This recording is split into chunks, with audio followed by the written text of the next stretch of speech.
المرسلین اعوذ باللہ من الشیطان الرجیم بسم اللہ الرحمن الرحیم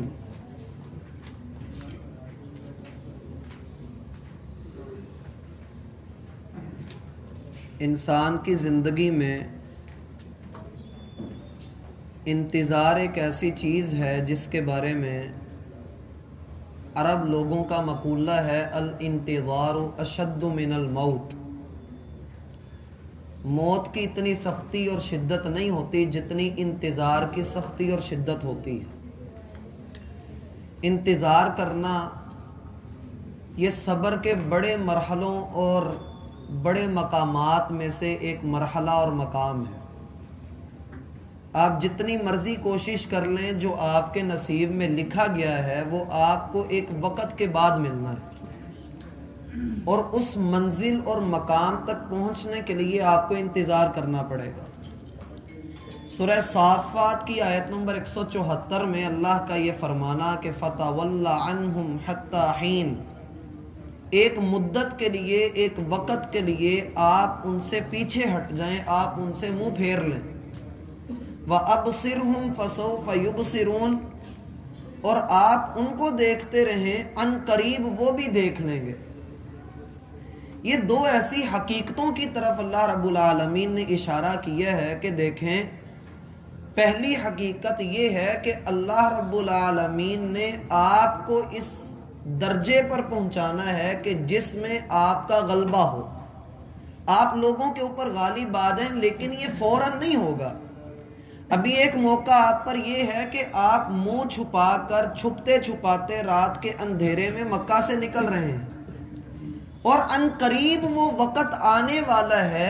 کب آنا ہے اس کا آپ کو بھی نہیں پتا، کسی کو بھی نہیں پتا کہ وہ وقت کب آئے گا، لیکن آپ ایک دن واپس ضرور آئیں گے۔ وَأَبْصِرْهُمْ، آپ ان کو دیکھتے رہیں کہ یہ کیا کرتے ہیں۔ فَسَوْفَ يُبْصِرُونَ، کل کو ایک وقت آئے گا کہ ان کی آنکھیں ترس رہی ہوں گی کہ آپ کا چہرہ دیکھیں۔ اور 10 سال کے لمبے عرصے کے بعد رسول اللہ صلی اللہ علیہ وسلم جب مکہ کے اندر آئے تو فاتح کی حیثیت سے آئے، دن کی روشنی میں آئے۔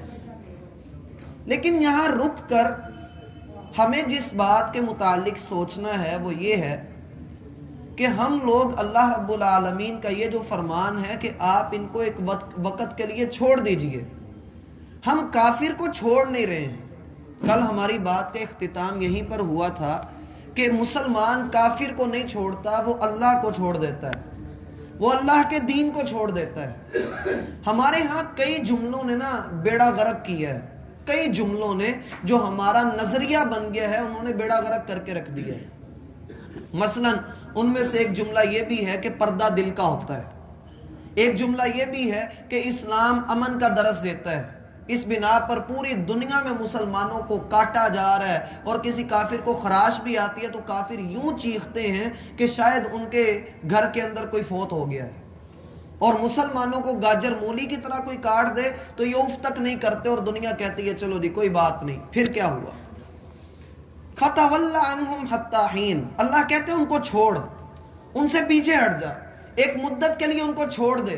پھر دیکھ، آج تو جن کے پیچھے لگا ہوا تھا، کل وہ تیرا وقت مانگنے کے لیے، تیری شریعت کو اپنانے کے لیے، تیری دنیا کی معاشرت کو دیکھنے کے لیے، تیرے اصولوں کو سمجھنے کے لیے وہ خود تیرے در کے اوپر آئیں گے، تیرا دین سمجھیں گے، آغوش میں آنے کی کوشش کریں گے۔ وَرَأَيْتَ النَّاسَ يَدْخُلُونَ فِي دِينِ اللَّهِ أَفْوَاجًا، ایک وقت آئے گا تو دیکھے گا کہ لوگ فوجوں کی فوجیں دین کے اندر داخل ہونے کی تمنا رکھتی ہیں، لوگ تڑپ رہے ہیں کہ کسی نہ کسی طریقے ان کو دین مل جائے۔ لیکن آج کے مسلمان نے کافر کو نہیں چھوڑا، جس بنا پر کافر نے ہمارے نام مسلمانوں جیسے تو رہنے دیے، لیکن ہمارا رہن سہن، ہماری وضاقت ساری کفار سے میچ کرتی ہے، ہر چیز کفار سے میچ کرتی ہے۔ اور جس جملے نے بیڑا غرق کیا وہ یہ تھا کہ بعد میں سیکھ لیں گے، دین کو ہم بعد میں ٹائم دے لیں۔ ابھی ہمارا بچہ پڑھ رہا ہے، ابھی وہ مصروف ہے، ابھی وہ اسکول کی پڑھائیوں میں لگا ہوا ہے، اسے انگلش بھی بولنی آتی ہے، وہ منہ بگاڑ کر اس کو تلفظ سے ادا کرتا ہے، ہم بڑے خوش ہوتے ہیں۔ حتیٰ کہ ایک آدمی اپنے بچے کے متعلق بتا رہا ہے، کتا بڑا سونا کہہ لیندہ۔ اپنے بچوں کو جب ہم آغاز پر ہی یہ سکھائیں گے، گالی سکھائیں گے، یا بچوں کو ہم یہ سکھا رہے ہیں کہ بیٹا تیرے پاس 10 روپے ہیں، اس کو گلے میں ڈال کر رکھ لے، ہم اس کو یہ سبق دے رہے ہیں کہ بس بیٹا ساری زندگی مال جمع کر کے رکھنا ہے۔ دوسرے صحابہ وہ بھی تھے کہ جو اپنے بچوں کو ترغیب دیا کرتے تھے کہ بیٹا جیب میں جتنا پیسہ ہے اس میں سے آدھا تیرا آدھا رب کا ہے۔ صحابہ میں وہ کردار بھی نظر آتا ہے۔ ہم تو بچوں کو گرمی کی وجہ سے روزہ چھڑوا دیتے ہیں، صحابہ صحیح مسلم کے اندر آتا ہے اپنے بچوں کو روزہ رکھواتے تھے، جب دن چڑھ جاتا، پیاس کی شدت ہو جاتی اور گرمی فل اپنا جو ہے سورج اپنی گرمی برسا رہا ہوتا تھا، صحابہ کرام روئی کے پرندے بنا کر، کھلونے بنا کر اپنے بچوں کو بہلایا کرتے تھے اور مغرب تک ان کے روزے پورے کرواتے تھے۔ یہ صحابہ کرام کی سنت ہے۔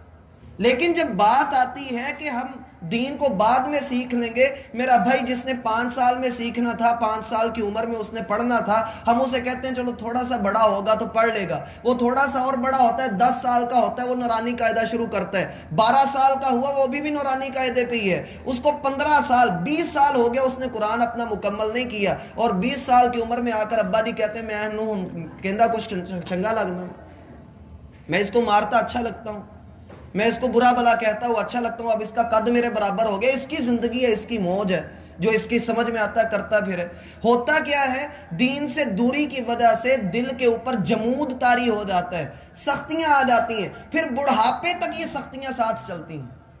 آپ یقین کیجئے کہ اس سفر میں مجھے ایک ایسے شخص سے ملنے کا اتفاق بھی ہوا کہ جس نے مسجد نبوی کے اندر فجر کی نماز ادا کی جمعہ کے دن، اور امام مسجد نبوی نے جمعہ کے دن فجر کی نماز میں جو مسنون قرات ہے وہ کرتے ہوئے پہلی رکعت میں سجدہ کیا، اور وہ شخص جو تقریباً 80 سال جس کی عمر ہے، وہ کمرے میں آ کر کہہ رہا ہے کہ مسجد نبوی کے امام نے آج غلطی کی۔ کیا غلطی کی ہے کہ قرات کرتے کرتے اچانک اللہ اکبر کہہ دیا، میں سمجھا کہ یہ رکوع میں گیا ہے، میں نے بھی رکوع کر لیا، میرے ساتھ کتنوں نے رکوع کیا، پھر اس نے اللہ اکبر کہا، میں سوچ رہا ہوں اس نے سمیع اللہ لمن حمیدہ کیوں نہیں کہا، اور اللہ اکبر کہہ کر پھر قرات شروع کر دی۔ یہ پتہ نہیں کیسی نماز اس نے آج پڑھا دی۔ میں نے کہا اللہ کے بندے، بابا جی وہ اس سورت کے اندر سجدہ آتا ہے۔ کہتا سجدہ کیا ہوتا ہے؟ قرآن میں کون سے سجدے آ گئے؟ لوگوں کی لا علمی تو اتنی حد تک ہے، آپ ذرا سی ڈھیل دے کر تو دیکھیں، آپ ذرا سا لوگوں کو کہہ کر دیکھیں چل یار بعد میں کر لے، وہ کبھی بھی نہیں کرے گا۔ جو موقع ہے اسی موقع پر کیجئے، اپنے بچوں کو دین سکھائیں گے تو وہ سیکھیں گے، وگرنہ اس کو پوسٹ پون کرتے رہے، اس کو مؤخر کرتے رہے تو میرا بھائی جو پیچھے ہوتا ہے رب اسے پیچھے کر دیتا ہے۔ اللہ نے پہلا حکم کیا دیا تھا امت کو؟ اقرأ بسم ربک الذی خلق، تیرے رب نے جسے پیدا کیا، جو پیدا کرنے والا ہے، اس کے نام سے پڑھ۔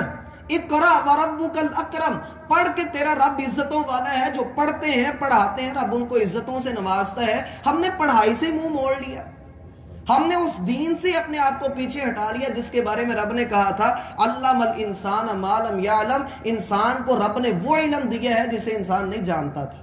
پوری ذمہ داری سے کہتا ہوں کہ قرآن میں رب نے جتنے حکم دیے ہم سب کی نافرمانی کرتے ہیں۔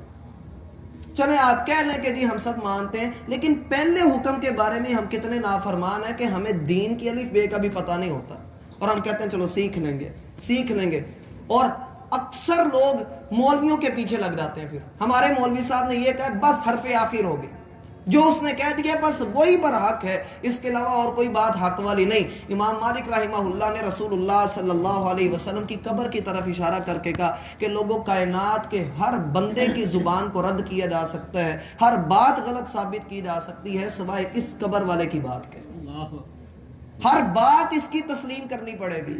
فَتَوَلَّ عَنْهُمْ حَتَّى حِينٍ، آپ کافر کو خود سے دور کر دیں، آپ اس کی طرف نہ دیکھیں، آپ اس کو راضی کر ہی نہیں سکتے۔ پہلے پارے میں اللہ فرماتے ہیں وَلَن تَرْضَىٰ عَنْكَ الْيَهُودُ وَلَن نَّصَارَىٰ حَتَّىٰ تَتَّبِعَ مِلَّتَهُمْ، اے مسلمان، اے محمد صلی اللہ علیہ وسلم، امت مسلمہ، تم یہودیوں کو اور عیسائیوں کو کبھی راضی کر ہی نہیں سکتے۔ وَلَن تَرْضَىٰ، یہ کبھی آپ سے راضی ہو ہی نہیں سکتے۔ اے اللہ کب تک راضی نہیں ہو سکتے؟ اللہ فرماتے ہیں آپ ان کی ملت کی، ان کے دین کی پیروی بھی کر لو تو آپ سے راضی نہیں ہوں گے۔ آپ کہہ لینا کہ ہم عیسائی بن گئے، ہم یہودی بن گئے، تو تب بھی یہ آپ سے راضی نہیں ہوں گے۔ میرا بھائی اپنے دین کا ایک سٹینڈرڈ بنائیے.